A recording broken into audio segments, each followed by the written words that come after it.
So, what is going on, guys? Today we're going to be taking a look at the SH Figuarts Cell First Form. And Cell First Form is Cell First Form. It's the first version of Cell, and it's the newest version. They haven't done a new version of Perfect Cell yet, but it's a bit strange, because I feel like they've been, like, hitting the Cell saga, or at least have done it, but they haven't gotten to making a new first, or perfect Cell, or even second form Cell. They've hit up the first form, though. There's the box. He comes in one of the larger boxes. It's not as big as Broly's. It's a little shorter, which is quite nice. It is with picture on back. There we go. This is not included. It's just there. Again, I got this from Amazon. It's not really anything special. It's just a larger figure. But that's really that. Let's get him out and see the tray. So Cell here, this is his main tray. He has his tail severed in the box at both ends. That end for consuming the androids. His faces, but where's his hands? Well, there's a second tray with that and an extra forehead piece. And that is what you get within the box. And so, getting Cell out of the box, here he is. And this is an interesting thing. Cell is probably my favorite villain from Dragon Ball. I love Cell. He might be the weakest overall, if I'm not mistaken. Just if you look at every other villain through, even like Super and all that, he might be the weakest one. But he just is the coolest to me. And First Form was no exception. As much as I love Perfect Form Cell, I loved the first form. I love that more horror aspect that the earlier part of the Cell saga had with the early androids and him. It was really, really cool, and I love that aspect. It sucks it kind of disappeared by the end of it, but it was really awesome. How it was just like he was a creature lurking around in cities, and he would just eat entire cities trying to find the androids to get strong enough. And this version of him, to me, does look quite nice. I do like this design. He has this blue here instead of the typical purple that would be. He has this orange as well. I love blue and orange color schemes, so that's just a plus. The overall sculpting, all of these little, like, black dots you see are sculpted into the plastic. Not very deeply, of course, but they are all painted and sculpted. So that is quite the number, I must say. That's a lot. There's hundreds of those dots, and that's all throughout the figure. It goes throughout the entire thing. The tail, the wings, just everything outright. And I love how bug-like Cell is. I just love that, especially his earlier form. Even his later form, he's still bug-like, but this, to me, is a lot more bug-like than his later, too, because it doesn't have, like, a true face. He has, like, a beak, which is neat. His eyes also aren't a pure white. They're kind of like a pinkish color, which is kind of neat. They kind of went pretty good with that, with the kind of pink coloration to it. And, I mean, it just looks really good. His tail is very nice as well. It is decently articulate. We'll touch on that. But one thing to note is that it does just pop on via ball joint back here, and it doesn't really have much motion there. If you move it too far, it will pop out. Another thing that will pop out is his wings. So, unfortunately, kind of like the Dragon Stars one, they didn't add ball joints. I do own Dragon Stars Perfect Cell, and that one doesn't have ball joints. It has hinges. This one also has hinges. These can come out, though. They're on like a square peg that just pegs in there. They come out, they go back in very easy. They don't fall off super often, but when they do, it is a little bit annoying. I wish they had went with ball joints, because then you could have did a lot more posing than just outward with them. You know what I mean? It's a bit of a shame. But that's really it for the details of Perfect Cell. So let's just take a look at his accessories, starting with, of course, the hands. Our first set of hands are, of course, his fists. They're just there. They're nice. They're very good. I mean, they're well painted. They have this nice olive green with that typical kind of dark green, and it just looks good. Next up, we have these nice, calm hands. They're just kind of his typical stance hand. The only other figure that really came with them is, surprisingly, Frieza. Of all of the figures I own 3 villain figures, and they're the only ones to really include, like, standard hands. This could be used in a lot more of a creepy way, though, I feel like. They're just kind of nice. They're just there.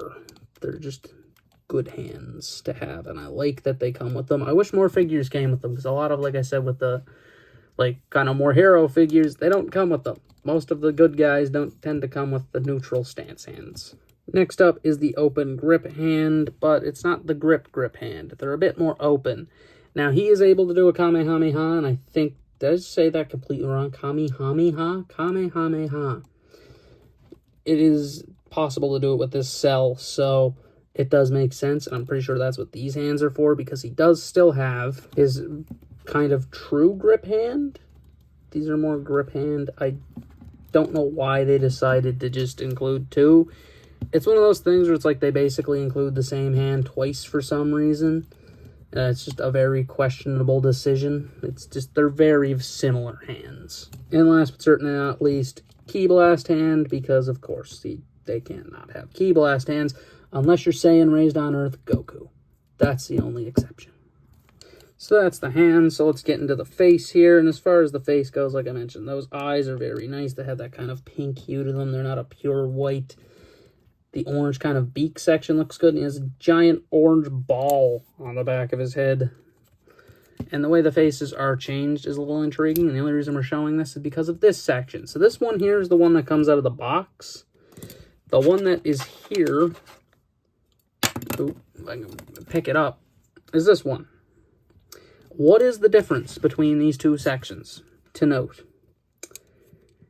eyebrow detail type of thing. This is what I have noticed between the two, and they are different parts. If I'm not mistaken, it says somewhere there's a little A. It's kind of shadowed. There's a little A and a little B in there. This one here is the one we're looking at, and this is the one I typically have on him because I have expressions on his face and not just the neutral face.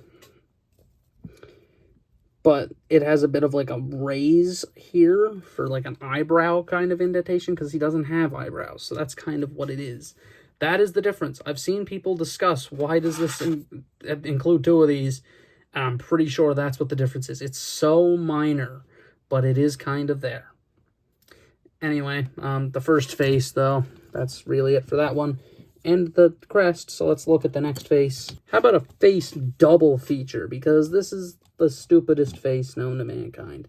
Similar to the faces where the eyes are just kind of darting to the right, to the left or right, and it's the same as like the neutral face. It's something like the Super Saiyan Trunks comes with. Yeah, these face, the difference is not, I'm not joking, the mouth is open a little more on this one. I don't know. I just wanted to throw them in because they're basically the same face, right? It's no difference. It's like the Kakashi all over again. It's such a minor little difference. And it's mostly just because he doesn't really have a mouth like most, so you can't get a teeth gritting face or anything in there. You can't do that because he doesn't have teeth. He has a beak. So it's kind of intriguing that that's how they decided to go about it, is by just going, what if we give him the same face twice, but the mouth's a little more open on one? That's it.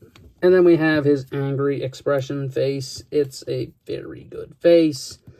It was going to appear, they have the mouths painted on all of them, but it looks quite good. But we ain't done yet. We got one last accessory to cover, and that is this. And so basically, to swap it, you just come here to the tail. As you've seen in the box, that is severed out of the box. So you just put this one on here, and you can go and consume Android 17 and 18 as if nothing happened. It needs to go a little higher, though, I think. Like that, maybe. I don't have an 18 or 17, so no clue, and I'm pretty sure the only ones available are the super versions, which I might get in the future, but I don't know. But yeah, that's basically what that's for. It's a very situational pose thing. If you have a 17 or an 18, that you could put with this guy. So that is really it for the accessories, so let's get into the articulation, which is really good. It's figuarts. He has a ball joint in the head and neck, which makes a really bad creaky noise. Forward and back of the arms, a shoulder out. This moves, I should mention. So the shoulder joint is on, I believe it is a ball joint. So it does have all the motion you'd want out of that. He does have a butterfly, and the detailing continues, and it looks really unnerving. Kind of like a muscle, like pure muscle comes out of that. It's just really weird. It looks really gross, and I do appreciate it. He does have a very good ab crunch. It's not tight, and it's in a really good spot. Nice. I would beware, though, just in case you scrape the orange paint. Forward and back. Outward is a bit hindered by this little bit of sticking out armor. A double knee, which does act as a double knee. He does have a ball joint at the foot, along with the swivel ability, so he has all of that. That's necessary. I know I didn't really show the hands. The hands are the hands. You know what they do. If you own a figure, you know they go in and out, up and down, whatever. But the main difference for him is, of course, his tail and wings. The wings, like I mentioned earlier, are on hinges, so they can go upward. They cannot rotate, however, which sucks. His tail is on a ball joint at the base. There is then a kind of hinge there that goes in and out that can swivel around. There's then another one down here, and then another one here. So he is just... so it's a very good amount of tail articulation. And I mean, there's not much you can't do with it. It's very, very good. I will say, though, one side does have the underside, which is black, compared to the rest of it being green, so you can tell which direction it goes. But if you're worried about that showing up as a, like, kind of weird detail, I guess, if you have him posed a certain way, it's just going to show up that way. That's just how it's going to be. It's just how he is, you know, posed, created, whatever. But now let's get into my overall thoughts on him. And as far as it goes, I think Cell here is pretty good. I mean, he is pretty worth it, in my opinion. Like I said, I got him from Amazon on Prime Day. He was not on sale. I just bought him just to buy him. And they had, like, the little plan thing on him for, like, paid installments. I just did that. I don't know why. I could have paid for it. I just was like, screw it. I'll keep the money for now. But this guy's really good. The main thing to me is he looks really good. And the whole thing with all these black spots being sculpted in is amazing. The tail is really good. The wings are a slight disappointment. Like I said, if they were ball jointed, it would have been way better. It's a slight disappointment with the wings. Another thing that's slightly disappointing is accessories. I do understand why he doesn't really have many, though. That's the thing. It's first form Cell. A lot of Cell's iconic moments are in his later forms. The most iconic one isn't even for him, in my opinion. It's when Piccolo just spin kicks him for no reason. He just does a backward spin kick. You bet your ass I'm going to try to do a picture of that, too. You better believe I'm going to try it. I am going to do it. I do not care. And as far as it would go, I mean, can I recommend him? If you can get him on a sale or anything, 100%. He's just such a weird one. I don't know if you're a fan of Cell like I am. I just like this form of Cell. It's not my favorite. It's my second favorite version. The second form is just kind of weird looking, in my opinion. It's just kind of odd. It's like they were going to give him a face, but they didn't give him a nose. And it's like, where's his nose? Also, it's one of those weird things, again, similar to Frieza, where the second form, to me, is like, it's the big, bulky form, but then he, like, streamlines it. It's like, if you look at second form Frieza, in my opinion, is the coolest looking Frieza. It's like the big, tall one. It's the big, bulky one, but that's the one that just, you know, it appears for like 2 seconds and then gets destroyed. But as far as it goes, that's really it. As far as the rating goes, I don't know if I'm going to give him a 5 out of 5. It's his accessories that hold him back, really. The fact that they basically included 2 of the same face and then proceeded to also do the same thing with the hands, where they included pretty much the same hand twice, it's kind of meh. I'm going to give him a 4 out of 5. He is really good, though. He is really good. But that's really all for this review. Thank you guys for watching.